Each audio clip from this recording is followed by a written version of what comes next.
नमस्कार दोस्तों। आदिवासी शब्द हमारी पहचान और गर्व के प्रतीक है, पर क्या आप जानते हैं ये शब्द का सभ्यता से पहले भारत में बसने वालों का पहचान बनने तक का सफर की कहानी सर्वोदया से जुड़ी हुई है। जोहार साथियों, आज हम अपने पहचान के लिए आदिवासी शब्द का इस्तेमाल करते हैं, पर क्या आपने कभी सोचा है कि इस शब्द को प्रयोग करने का पीछे का राज क्या है? क्या इस शब्द को इस्तेमाल करने का पीछे कोई वजह है? इस शब्द को लोगों में प्रसिद्ध होने का कहानी कितनी पुरानी है? 1930 में भारतीय राष्ट्रीय कांग्रेस के रायपुर अधिवेशन में पहली बार इस शब्द को आधिकारिक और राजनीतिक इस्तेमाल किया गया ताकि देश के मूल निवासियों को एक अलग सांस्कृतिक पहचान दिया जा सके।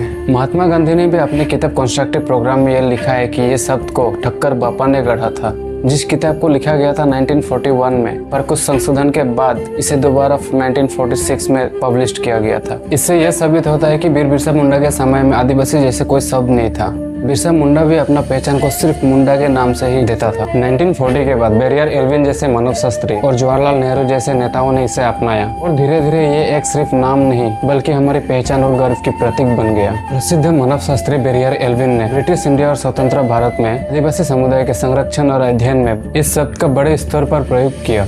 आजादी के बाद महात्मा गांधी का विचारों से प्रेरित होकर पंडित नेहरू ने भी आदिवासी शब्द को नीति निर्माण में अपनाया और कहा, We have to encourage the Adivasis to live their own life, develop according to their own genius. Jawaharlal Nehru ने भी आदिवासी शब्द को ट्राइबल पीपुल्स के लिए स्वीकार किया और इसका इस्तेमाल नीति निर्माण में किया। साथियों, आदिवासी शब्द का अर्थ है मूल निवासी। गांधी जी मानते थे कि भारत के असली मालिक ये हैं और हमें इनके जीवन, संस्कृति और अधिकारों का सम्मान करना चाहिए। अंग्रेज शासन के समय और उससे पहले इन्हें अक्सर जंगली, वनवासी या अन्य जातियों जैसे शब्दों से बुलाया जाता था, जिनमें हीन भावना छलकती थी। आदिवासी शब्द का प्रयोग सम्मान देने और पहचान वापस दिलाने के लिए किया गया। इस शब्द से यह संदेश गया कि ये लोग जंगल के निवासी नहीं बल्कि भारत की सभ्यता से पहले नागरिक हैं। आज़ादी के बाद आदिवासी शब्द का प्रयोग संवैधानिक अधिकारों, आरक्षण नीति और जनजाति नीतियों में होने लगा। ये शब्द आंदोलन, संगठनों और सांस्कृतिक मंचों में एकजुटता का प्रतीक बन गया।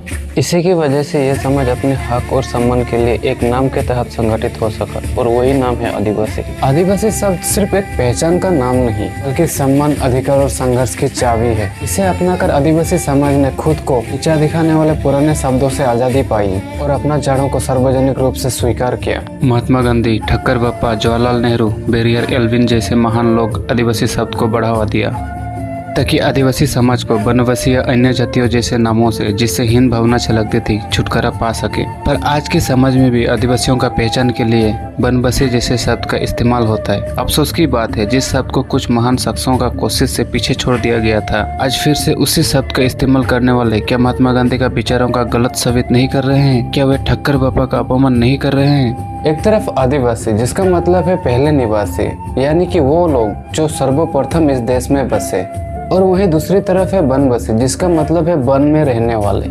इस शब्द का वनवासी कल्याण जैसे आश्रमों द्वारा प्रयोगों में लाया जाता रहा है, जिसका उदय 1950s में हुआ। आलोचकों का मानना है कि यह शब्द आदिवासियों का मूल निवासी वाली पहचान को कम कर देता है और उन्हें सिर्फ जंगल तक ही सीमित करता है। वही समर्थकों का कहना है कि वनवासी शब्द उनका सांस्कृतिक और भौगोलिक जीवन शैली को दर्शाता है। पर मुझे पूछना है, आपका क्या कहना है? कमेंट बॉक्स ओपन है। राहुल गांधी कई मौकों पर इस टॉपिक के ऊपर बात करते रहे हैं। मध्य प्रदेश के एक रैली में उन्होंने स्पष्ट किया, आदिवासी शब्द का मतलब है जो सबसे पहले भारत में आए, जो इस भूमि के मालिक हैं, जबकि वनवासी वो लोग हैं जो जंगल में रहते हैं। इसे द इंडियन एक्सप्रेस ने अक्टूबर 11, 2023 को छपा था। फिर असम माजुली में भारत जोड़ो न्याय यात्रा के दौरान उन्होंने कहा, हम आपको आदिवासी कहते हैं, बीजेपी आपको वनवासी कहती है। क्या आप जानते हैं अंतर? आदिवासी मतलब पहले नागरिक जो धरती पर सबसे पहले आए। वनवासी जिसका मतलब है जंगल में रहने वाले लोग। यह सब तो राजनीति में चलता रहता है, पर आज जरूरत है लोगों के अधिकार का सम्मान करने की।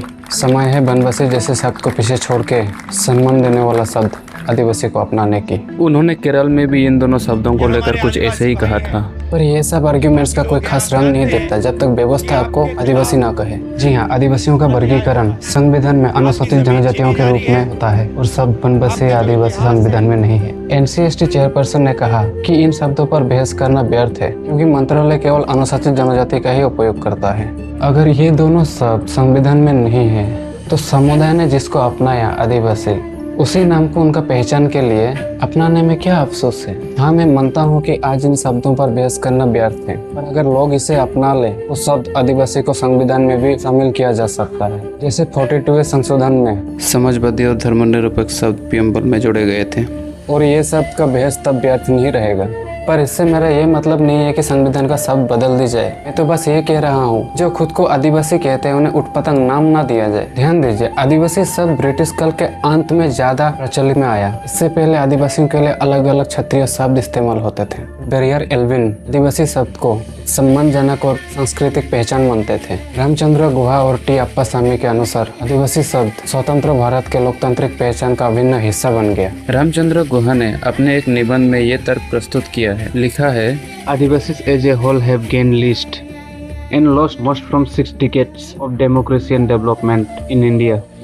अर्थात स्वतंत्रता के लगभग 6 दशकों में आदिवासियों ने सबसे कम लाभ उठाया और सबसे अधिक खोया है। लाभ कैसे उठाएंगे जब आदिवासियों को संविधान या पॉलिटिशियंस पहचानेंगे? पर यहाँ संविधान शेड्यूल ट्राइब्स को पहचानता है, जिसमें असम के बोडो मिसिंग कार्बी हो या अरुणाचल के इसी गालो अपाता नहीं, या फिर महाराष्ट्र के गौड़विल बरली, मध्य प्रदेश के कुरकू हो या बेगा, सब समा जाते हैं। वहीं आदिवासी संविधान में ही नहीं समा सका, न ही अपना पहचान को प्रसिद्ध कर सका, क्योंकि एक समुदाय का पहचान को ऊपर उठाने के लिए बाकी समुदाय का एक्सेप्टेंस जरूरी होता है, वरना उसे आदिवासी बुलाएगा कौन? लोग तो इन्हें बनबसी कह लेंगे पर आदिवासी नहीं कहेंगे। कोई तो वजह होगा। और असम में तो हाथ ही कर दिया, यहाँ बनबसी नहीं, टी ट्राइब्स, चाय जनजाति। यार, पूरे जनजाति को लेबर का टैग दे देंगे पर आदिवासी नहीं बोलेंगे, क्यों? शायद से यहाँ पर कुछ समुदायों को ये पसंद नहीं है कि इन समुदायों को आदिवासी कहा जाए। अगर आदिवासियों को आदिवासी यानी कि मूल निवासी कहा जाए तो इससे ये विचार मजबूत हो सकता है कि वे बाकी सबसे अलग हैं और उनका अपना एक सांस्कृतिक पहचान है। धार्मिक दृष्टिकोण से यह तर्क निकल सकता है कि वे भारत के बाकी धर्मों से पहले के हैं, यानी कि हिंदू भी बाद में हैं। ऑब्वियस बात है, अगर एक समुदाय को आदिवासी नाम से संवैधानिक पहचान मिल जाए, जिसका अपना एक सांस्कृतिक पहचान है, जिसका अपना एक धार्मिक पहचान है, जो ना ही क्रिश्चियन है, ना ही हिंदू, ना ही मुस्लिम, ना सिख, तो वही धर्म भारत के मूल धर्म बन जाएगा। 1950-60s में आदिवासी इलाकों में ईसाई मिशनरीज और जन आंदोलन का प्रभाव बढ़ रहा था। इस दौरान बनबसी कल्याण आश्रम ने बनबसी शब्द का इस्तेमाल करके ये संदेश दिया कि आदिवासी भी हिंदू ही है, ताकि वो ईसाई और दूसरा पहचान की तरफ ना झुके। पर आदिवासी तो अपना धर्म और संस्कृति के बचाव के लिए शुरुआत से ही लड़ रहा था। वो ना तो क्रिश्चियन का समर्थन करता था, ना तो हिंदू का। वो तो बस इंसानियत पर यकीन करता था, पर इस समुदाय को हमेशा झुका कर रखा गया। साथियों, एल्विन और गुहा के साथ साथ गांधी, नेहरू, ठक्कर बप्पा, जयपाल सिंह मुंडा और नए समाज के शास्त्रियों ने भी अपने लेखन में आदिवासी शब्द को पहचान और सम्मान के रूप में इस्तेमाल किया। लेकिन B.R. अम्बेडकर ने शेड्यूल्ड ट्राइब्स और डिप्रेस्ड क्लासेस जैसे शब्दों को प्राथमिकता देते थे। डॉक्टर अम्बेडकर एक कानूनी और प्रशासनिक दृष्टि से सोचने वाले नेता थे। वे ज्यादातर अंग्रेजी और कानूनी शब्दों का इस्तेमाल करते थे। उन्होंने आदिवासी शब्द को संविधान में नहीं जोड़ने का ये भी एक कारण था कि आदिवासी शब्द का डायरेक्ट मतलब मूल निवासी है, तो इससे ये तर्क का पैदा होना कंपलसरी था कि कौन पहले आया। ये सब ना हो, इसीलिए उन्होंने आदिवासी शब्द को संवैधानिक रूप से इस्तेमाल नहीं किया, पर उन्हें आदिवासी के रूप में ही स्वीकार किया। बस संवैधानिक रूप से शब्द अलग चुना। साथियों, ये सब सिर्फ एक पहचान का नाम नहीं, हमारा हक है, और आपका दोस्त का हक के लिए एक शेयर तो बनता है। बहुत बहुत धन्यवाद। मिलते हैं बहुत ही जल्द अगले वीडियो के साथ। जय सर्वोदया।